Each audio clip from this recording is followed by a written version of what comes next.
Hello, this is William Cooper. Welcome to Awakening Together. I trust you're doing well. In our last podcast, we looked at being mainly, the qualities of being and the explosion of being who you are when you're not covered up. Today, I'd like to look at the other side of the equation.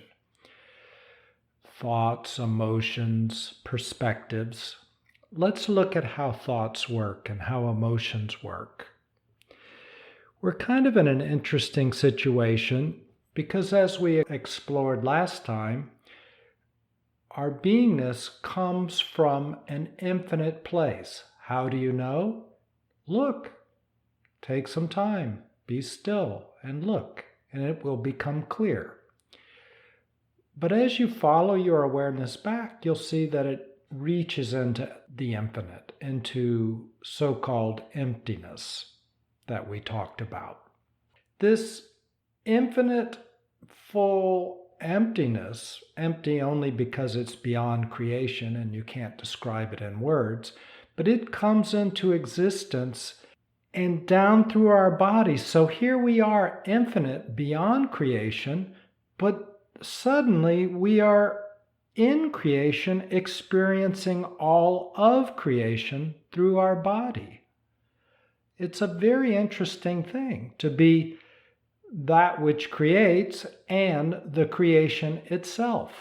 That's where we find ourselves. Well, this light of being uses thoughts and emotions to create further within creation. So when we shine our light of being through what we call a thought, it creates something. It creates an image. It creates an activity, many things. And the same when we create an emotion. It forms a 3D feeling aspect that fits along with the images created by thoughts. It's very interesting. Creation through thoughts and emotions are something like a film negative that is used to create a film. When you shine your light through a thought, the thought creates an image by blocking some of that light, just like a negative would block some of the light shining through it.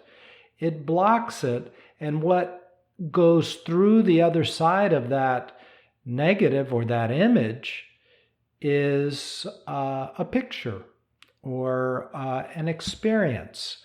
Same with emotions. Emotions work by blocking the being of you, your light of being.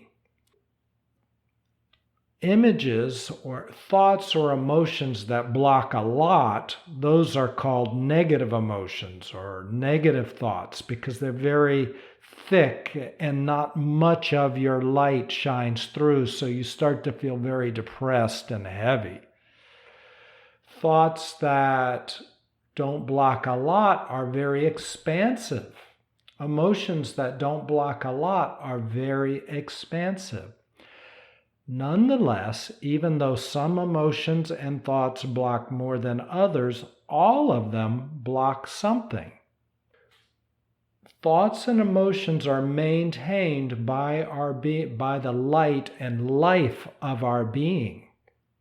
And so just like any kind of active art, like ballet or symphony or a play, it takes a lot of energy both to create the play and the symphony or the ballet and to maintain it, to keep doing it over and over and over. It takes a lot of energy. It takes a lot of light.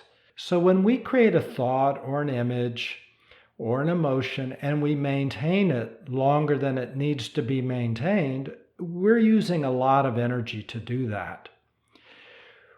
It's okay if you have one thought in your world, or one emotion, or two, or three, but over a lifetime, when we create them and they pile up and they get bigger and bigger and thicker, and we have hundreds and thousands, it diffuses the beauty of our being.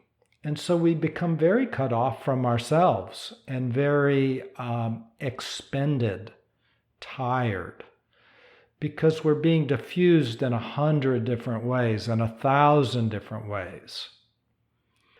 So it's important not only to know how to create thoughts and emotions, but also how to uncreate them so they're not piled up when we don't need them anymore.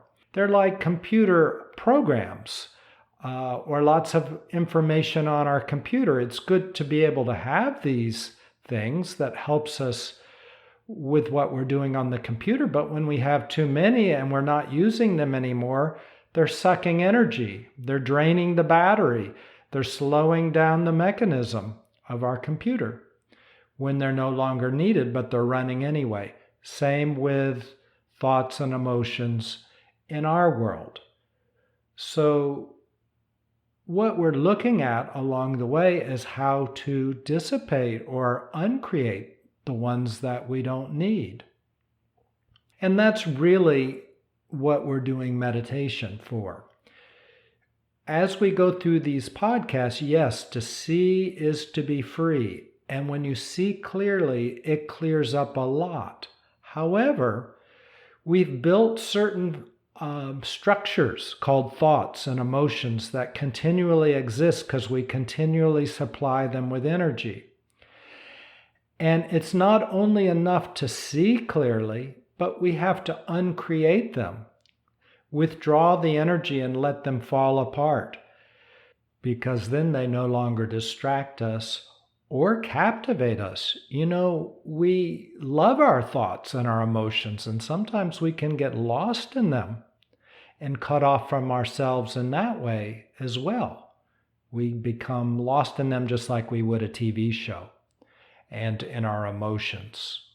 So we don't want them draining our energy or distracting us, or sometimes they run at counter measures to where we actually are now in our lives, and something that made sense 20 years ago is now hurting us because it's running in a direction that we don't want to go. So it's good to be able to let them go, to let them dissipate. Finally, or additionally, when they fall apart, they release all of that energy that went into them to create them. And as we talked about in a prior podcast, there is only one kind of energy, which is love and light and happiness and well-being. So you get a rush of energy when they dissipate, because that energy is you. It's being supplied by you. So you feel stronger, more powerful, with only the thoughts that you need or that you find helpful. Think about this. Do you have more thoughts or less thoughts when you get a massage and you're feeling very, very relaxed and good? Less. You're not covered over. You're just feeling your being. More thoughts or less thoughts when you look at the Grand Canyon and you're in awe? Less. You don't have any thoughts. You're in awe. When you see a great work of art, no thoughts. You just are mesmerized by it. When you're in love, no thoughts. When you're in the depths of a religious or relational experience, no thoughts. You're feeling the fullness of your being. That's really what awakening is, isn't it? Feeling the fullness of your being, feeling the natural happiness that's there all the time, that you don't have to do anything to get or to experience. You're just experiencing it naturally. That's who you are. That's awakening. And life works best if that's what we're feeling all the time. And then when we want to create, we shine that light through a thought that we create so that we can move nicely in this created realm. We can use thoughts to bake a cake or start a car or walk a dog, or we can use thoughts in a different way, like creating a vision board or picturing what it is we want and letting consciousness coalesce around that thought and that thing come into existence. We can create in that way as well. More about all this later. In our next podcast, let's explore how we use groups of thoughts and emotions to form personality and what that does and doesn't do for us. It's really pretty interesting. So I look forward to talking to you then. Take care and let's talk soon. Hello, this is William. If you've enjoyed this podcast, please consider sharing it with somebody else. Send them a link. Thanks so much.